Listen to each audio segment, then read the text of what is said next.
बिस्मिल्लाहिर्रहमानिर्रहीम। नाज़रीन अस्सलाम वालेकुम, मैं हूँ इमरान वसीम। नाज़रीन, प्रोग्राम का आगाज़ तो हम करेंगे बोल न्यूज़ का जो घेरा तंग हुआ है इस्लामाबाद हाई कोर्ट में, जो आज बड़ी अहम समाअत हुई है।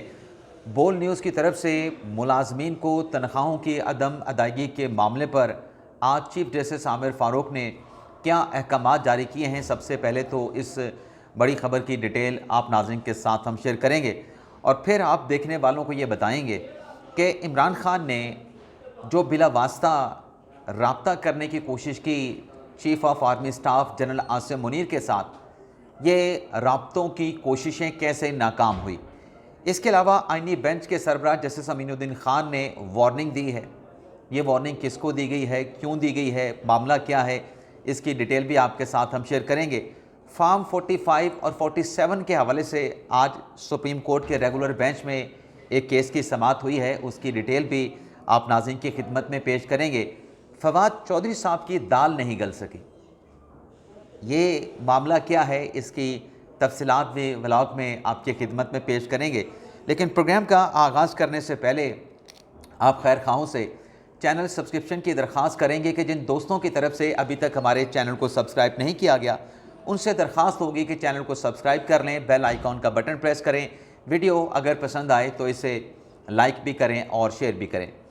इस्लामाबाद हाई कोर्ट में नाज़रीन चीफ जस्टिस आमिर फ़ारूक साहब के सिंगल बेंच के सामने जो मामला था बोल न्यूज़ के सहाफ़ियों की, मुलाजमीन की तनख्वाहों की अदायगी का, और उसके साथ साथ जो काउंसिल ऑफ कंप्लेंट का जो प्लेटफॉर्म सहाफ़ियों को दिया गया है कि अगर आपको तनख्वाहें नहीं मिलती तो आप काउंसिल ऑफ कंप्लेंट में जाके शिकायत का इंदराज कर सकते हैं। अब इस फोरम में और इस फोरम के मेकानिज़म में जो खामियां मौजूद हैं, इन तमाम मामलात से मुतल्लिक़ जब केस की समाअत का आगाज़ हुआ तो मैंने आमिर फ़ारूक साहब से कहा कि आखिरी समाअत पर आपने जो अहकामात जारी किए थे, उसके बाद पैमरा की तरफ से एक लेटर जारी किया गया है वफाकी और सूबाई हुकूमतों को, जिसमें यह कहा गया है कि बोल न्यूज़ के जो सरकारी अगर कोई कंपेन आती है, एडवर्टीज़मेंट आती है, तो बोल न्यूज़ के लिए वो एडवर्टीज़मेंट जो है वो रोक दी जाए। मैंने आमिर फ़ारूक साहब से कहा कि ये एक ओपन लेटर पैमरा की तरफ से जो है वो वफाकी और सूबाई हुकूमतों को लिख दिया गया है, लेकिन इसमें कंप्लाइंस रिपोर्ट पैमरा ने मुतलका हुकूमतों से नहीं मांगी। यानी कितने रोज़ में आप इस पैमरा की डायरेक्शन पर अमल करके वफाकी और सूबाई हुकूमतें पैमरा को रिपोर्ट पेश करें, इस बारे में ये लेटर मुकम्मल तौर पे खामोश है। तो चीफ जस्टिस आमिर फ़ारूक की तरफ से पैमरा की सरजनिश की गई और आइंदा की समाअत पर यह रिपोर्ट तलब कर ली गई है कि जो लेटर आपने लिखा है कि बोल न्यूज़ जो कि बड़ा नटोरियस हो चुका है, बदनामे ज़माना एक न्यूज़ चैनल बन चुका है कि अपने मुलाजमीन की तनख्वाहें रोक लेता है, मुलाजमीन को वाजिबात की अदायगियाँ नहीं करते और उन्हें दर बदर की ठोकरें खाने पर मजबूर कर देता है, तो इस लेटर के ऊपर क्या एक्शन हुआ है? क्या मुतलका हुकूमतों ने बोल न्यूज़ के सरकारी जो इश्तिहारात हैं वो बंद कर दिए हैं? और मैंने अदालत से ये भी दरख्वास्त की कि आइंदा समाअत पर मैं एक नई एप्लीकेशन अदालत में दायर करने जा रहा हूँ, जिसमें मेरी प्ली ये होगी कि एक तो जो पहले वाली एडवर्टीज़मेंट है, जो अभी पैमरा ने लेटर जारी किया है कि बोल न्यूज़ के इश्तिहारात बंद कर दी जाएँ, नई दरख्वास्त में मैं अदालत के सामने ये नुक्ता लाना चाह रहा हूँ कि जो पहले के चलाए गए एड्स हैं बोल न्यूज़ पे, सरकारी जो इश्तिहारात चले हैं, उनके वाजिबात भी रोक लिए जाएँ और उन वाजिबात में से जो मुलाजमीन हैं, वैसे तो मेरा इंडिविजुअल केस है, टोटल 378 दरख्वास्तें हैं, लेकिन मेरा अकेले का क्लेम है, लेकिन बाकियों के साथ भी वही सलूक होना चाहिए जो मेरे साथ हो। तो जब तक ये पेमेंट नहीं हो जाती, नए एड्स ना दिए जाएं। अगर नए एड्स दिए जाते हैं हुकूमतों की तरफ से तो ये कंटेम्प्ट ऑफ कोर्ट इसको कंसिडर किया जाए और जो वाजिबात हुकूमतों के पास पेंडिंग है बोल न्यूज़ के, उसमें से डिडक्शन करके साफ़ियों की अदायगियाँ की जाएँ। और नाज़रीन, एक और बात भी है, अब ये बात मैं क्यों कर रहा हूँ, हो सकता है कि आपके लिए ये ख़बर दिलचस्पी की ना हो, लेकिन 378 फैमिलीज़ हैं, साफ़ियों का मामला है, मुलाजमीन का मामला है। कमरा अदालत में साफ़ियों के साथ कोई बड़ा साफ़ी, कोई एंकर नहीं खड़ा होता।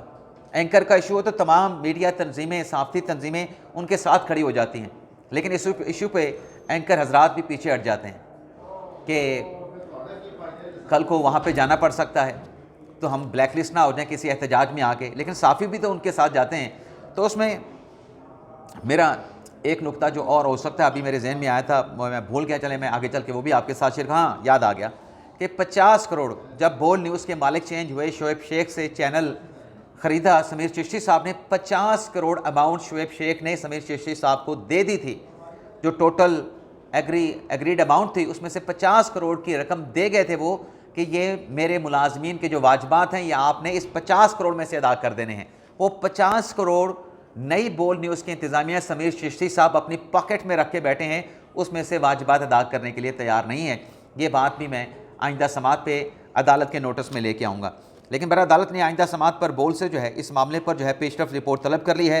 चीफ जस्टिस आमिर फारूक साहब ने कहा कि अमूमी तासुर यही है कि मालकान के हुकूमत के साथ ताल्लुकात होते हैं, चाहे वह हुकूमत कोई भी हो। क्योंकि मैंने अदालत में कहा कि कहने वाले ये बताते हैं और पैमरा में शायद ऐसी सोच पाई जाती है कि जो बोल न्यूज़ के संभालने वाले हैं, यानी एक तो मालकान हैं, दूसरे संभालने वाले हैं, वो बड़े तगड़े और ताकतवर हैं। आमिर फारूक साहब ने कहा कि इलेक्ट्रॉनिक मीडिया इंडस्ट्री की हालत बड़ी काबिल रहम है। इमरान वसीम का क्लासिक केस है, टेस्ट केस है। ये यहाँ पे साथियों के साथ ज्यादती हो रही है। आप क्यों चैनल का लाइसेंस मनसूख नहीं कर रहे? कब चैनल का लाइसेंस मनसूख करेंगे? ये आमिर फारूक साहब ने रिमार्क दिए हैं। अब 3 दिसंबर को इस केस की दोबारा समात होनी है, तो देखते हैं आइंदा समात पे क्या डेवलपमेंट होती है। इसके अलावा नाज़रीन F14 F15 हाउसिंग अथॉरिटी के हवाले से एक मुकदमा इस्लामाबाद हाई कोर्ट में ज़ेर समात आया, और ये नाज़रीन एक ऐसा क्लासिक मुकदमा था जिसमें कहने वाले कहते हैं, बात करने वाले बात कर जाते हैं कि इस F14 F15 हाउसिंग सोसाइटी के मुकदमे में शायद किसी की ख्वाहिश थी कि वो एलिवेट होकर सुप्रीम कोर्ट का जज बन जाए। आज इस मामले के ऊपर सुप्रीम कोर्ट ने जो फैसला रिजर्व कर रखा था वो फैसला मंजूर कर लिया गया है, और ये मामला इस्लामाबाद हाई कोर्ट को दोबारा रिमांड कर दिया गया है कि इस मामले का जायज़ा लेकर जो है दोबारा इस केस का जो है फैसला सुनाया जाए। सुन्नी इत्तेहाद कौंसिल के हवाले से आईनी बेंच में जो मौलवी इकबाल हैदर की दरख्वास्त थी कि सुन्नी इत्तेहाद कौंसिल को पार्लिमानी जमात एक्सेप्ट ना किया जाए, डिक्लेयर ना किया जाए, इस हवाले से फैसला सादिर फरमाया जाए, तो आज चीफ जस्टिस बल्कि आईनी बेंच के सरबराह अमीनुद्दीन खान साहब की सरबराही में 7 रुकनी बेंच ने इस केस की समाअत की। मौलवी इकबाल हैदर साहब पेश हुए। जस्टिस जमाल खान मंदुखेल साहब ने यह कहा मौलवी इकबाल हैदर से कि हर इलेक्शन जीतने वाले कैंडिडेट का हक है, अगर वो आज़ाद इलेक्शन जीता है, कि वो किसी भी सियासी जमात में चला जाए। अदालत किसी आज़ाद उम्मीदवार को किसी सियासी जमात में जाने से कैसे रोक सकती है? और आप मंदुखेल साहब ने मौलवी इकबाल हैदर से कहा कि आप हमसे ये गैर आइनी काम क्यों करवाना चाहते हैं? अब ये जो मंदुखेल साहब के रिमार्क्स हैं, इसे नाज़रीन आप समझें कि माजी में जो मखसूस नशिस्तों के मुकदमे में हुआ कि सुन्नी इत्तेहाद कौंसिल में आज़ाद उम्मीदवार शामिल हो गए, उन्हें कैसे उस सुन्नी इत्तेहाद कौंसिल से निकलने का मौका फराहम किया गया मखसूस नशिस्तों के मुकदमे में। वो बहरहाल एक अलग बहस है, लेकिन मंदुखेल साहब ने कहा कि नहीं, ये गैर आइनी काम आप हमसे कराना चाहते हैं। और फिर जस्टिस अमीनुद्दीन खान साहब ने वार्निंग दी मौलवी इकबाल हैदर साहब को, जिसमें अमीनुद्दीन खान साहब का ये कहना था कि क्या आपके लिए अच्छा नहीं कि आपके ऊपर जो सुप्रीम कोर्ट में आने पर जो पाबंदी थी दाखिले की वो ख़त्म कर दी गई है। लेकिन अमीनुद्दीन खान साहब ने कहा कि मौलवी इकबाल हैदर साहब आप दोबारा उसी तरफ जा रहे हैं, यानी फ्रिवलेस एप्लीकेशंस लेके आप सुप्रीम कोर्ट में मुकदमा बाजी में ख़ुद को इंडल्ज कर रहे हैं, इन्वॉल्व कर रहे हैं। तो ये दरख्वास्त नाकाबिल समात करार दे के खारिज कर दी गई। लेकिन मौलवी इकबाल हैदर साहब की अदालत से सदा ये थी कि आप ऐसा करें कि मखसूस नशिस्तों के केस में जो नज़रसानी की दरख्वास्त पेंडिंग पड़ी है उसमें हमारे इस नुक्ते को देख लीजिएगा। लेकिन अदालत ने इस दरख्वास्त को नाकाबिल समात करार दे के जो है वो खारिज कर दिया। PB प्रोविंशियल असम्बली बलोचिस्तान के हल्का 45 के हवाले से मुकदमे की समात थी इलेक्शन ट्रिब्यूनल के फैसले के खिलाफ पीपल्स पार्टी के रहनुमा अली मदद जटर की, जिसे आज सुप्रीम कोर्ट के 3 रुकनी बेंच ने, जिसे शाहिद वहीद ने मुस्तरद कर दिया है। इलेक्शन ट्रिब्यूनल का फैसला बरकरार रखा है जो कि पीपल्स पार्टी के रहनुमा अली मदद जटर के खिलाफ था, और इसमें फार्म 45 की बात भी हुई है। जो वकील थे अली मदद जटर के शहजाद शौकत साहब, उनकी तरफ से कहा गया कि सिर्फ 4 फार्म 45 ये लेके आए हैं, जिस पर अदालत की तरफ से कहा गया कि एक फार्म 45 भी आ जाए तो वो भी बहुत होता है, और यहाँ पर तो 16 लोगों के बयानात भी मौजूद हैं। तो यहाँ पे एक रिलीफ मिला है। अली मदद जटर की जो अपील थे उसको खारिज करके जो मुखालिफ कैंडिडेट थे उन्हें सुप्रीम कोर्ट की तरफ से रिलीफ दिया गया है। इसके अलावा नाज़रीन फवाद चौधरी साहब के हवाले से अगर हम बात करें तो उनके खिलाफ आज इलेक्शन कमीशन ऑफ पाकिस्तान में जो तौहीन इलेक्शन कमीशन का जो मुकदमा है, जिसमें आज फर्द जुर्म की कार्रवाई को आगे बढ़ाया जाना था, तो आज जब इलेक्शन कमीशन ने इस केस की समाअत का आगाज़ किया तो फवाद चौधरी साहब ने कहा कि मैं 3 मरतबा 3 केसेस में इलेक्शन कमीशन में तहरीरी माफ़ी दाखिल कर चुका हूँ। Member election commission Ikramullah Khan साहब ने कहा कि आज तो मुल्ज़मान पे फ़र्द जुर्म लगने के लिए ये तारीख़ जो है मुकर्रर की गई है, लेकिन फवाद चौधरी साहब ने कहा कि माफ़ी तलाफ़ी कर दें। माफ़ी तलाफ़ी नहीं हो सकती, मैं तहरीरी माफ़ी भी मांग चुका हूँ। मेंबर इलेक्शन कमीशन इकरामुल्लाह साहब ने कहा, क्या आज भी आप बाहर जाके वही बात करते हैं या पहले के आपके जो बयानात थे उसमें आज फ़र्क आ गया है? जिस पर फवाद चौधरी साहब ने कहा कि अब तो आप मेरी तवज्जो में नहीं हैं, और फिर शिकवा भी किया फवाद चौधरी साहब ने इलेक्शन कमीशन से कि मेरी बात आप याद रखते हैं, दूसरों की बातों को आप भूल जाते हैं। तो आज फ़र्द जुर्म की कार्रवाई तो टल गई, लेकिन माफ़ी तलाफ़ी जो है वो नहीं हो सकी। फवाद चौधरी साहब की दाल नहीं गल सकी कि माफ़ी तलाफ़ी कर दें, और केस की जो समाअत है उसे 10 दिसंबर तक अदालत की जानिब से मुलतवी कर दिया गया है। अब आ जाते हैं जो इमरान खान साहब के राब्तों की खबर है, क्योंकि कल जब गंडापुर साहब गए मुलाकात करने के लिए और उसमें जनाब बैरिस्टर गौहर अली खान साहब भी मौजूद थे, उसके बाद जो खबरें चलें कि मुज़ाकरात की इजाज़त लेने के लिए गए थे और इमरान खान साहब ने गंडापुर को और बैरिस्टर गौहर अली खान साहब को मुज़ाकरात की इजाज़त दे दी है, लेकिन मुज़ाकरात किससे करेंगे? मुज़ाकरात किससे करेंगे ये भी बताया गया कि जिनके पास अख्तियारात हैं उनके साथ हम मुज़ाकरात करेंगे। कल रात के व्लॉग में हमने बात की, आज सुबह के व्लॉग में भी हमने बात की कि सियासी जमातों के साथ तो पाकिस्तान तहरीक इंसाफ मुज़ाकरात नहीं करना चाहती, और ये भी अपनी अपनी तरजीहात हैं।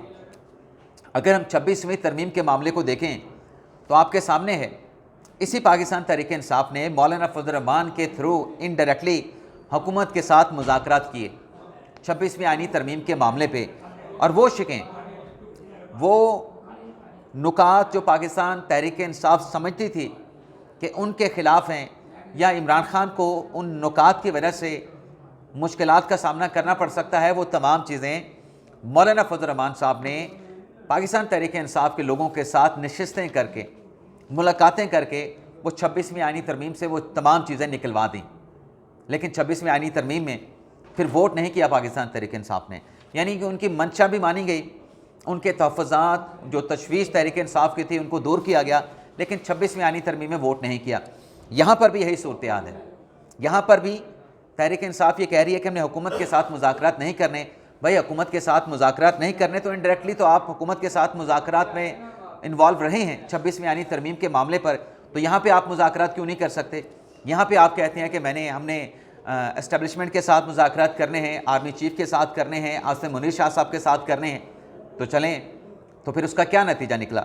2 खबरें नाज़िर सामने आई हैं, बल्कि तीन चीज़ें सामने आई हैं। एक तो एपेक्स कमेटी के इजलास में मरीम नवाज़ ने वहाँ पे शिकवा किया कि खैबर पख्तूनख्वा के वज़ीर आला मजमे ले के पेशावर से निकलते हैं और पंजाब के ऊपर चढ़ाई कर देते हैं, इस्लामाबाद पे चढ़ाई कर देते हैं। इससे मसाइल पैदा होते हैं, इससे अमन व अमा की सूरत हाल में मुश्किलात जो है वो जन्म लेती हैं। जिस पर जो अंसार अब्बासी साहब ने ख़बर की वो ये है कि गंडापुर साहब को, बल्कि मरीम नवाज़ साहबा का लेजा भी बड़ा सख्त था, ये भी बताया गया है, लेकिन गंडापुर साहब को ये नसीहत की गई है, ये तजवीज़ पेश की गई है कि आप इस किस्म की चढ़ाइयाँ ना करें, इस किस्म के धावे आप ना बोलें। इससे जो एक हम आहंगी है सूबों और वफाक के मबैन, सूबों पंजाब और खैबर पख्तूनख्वा के मबैन, उसमें मसाइल पैदा हो सकते हैं, लोग मुतनफ़िर हो सकते हैं। यानी इस फोरम से जो कॉल दी गई है, जो पैगाम गंडापुर साहब को दिया गया है कि ये 24 नवंबर वाला जो आप काम करने जा रहे हैं ये ना करें। पैगाम ही नाज़िम देना होता है ना, अल्फाज का चुनाव बेहतर हो सकता है, बेहतर होगा भी, और उसमें यही पैगाम दिया गया है कि जनाब आप ये ना करें। और जब ये कह दिया गया कि आप ये ना करें तो इसका मतलब यह है कि ये करेंगे तो फिर इनको करने नहीं दिया जाएगा। 2 और चीज़ें भी सामने आई हैं कि एक तो किसी अहम शख्सियत के ज़रिए रब्ता करने की कोशिश की गई आर्मी चीफ़ के साथ बिला वास्ता इनडायरेक्टली, वो कोशिश भी नाकाम साबित हुई है।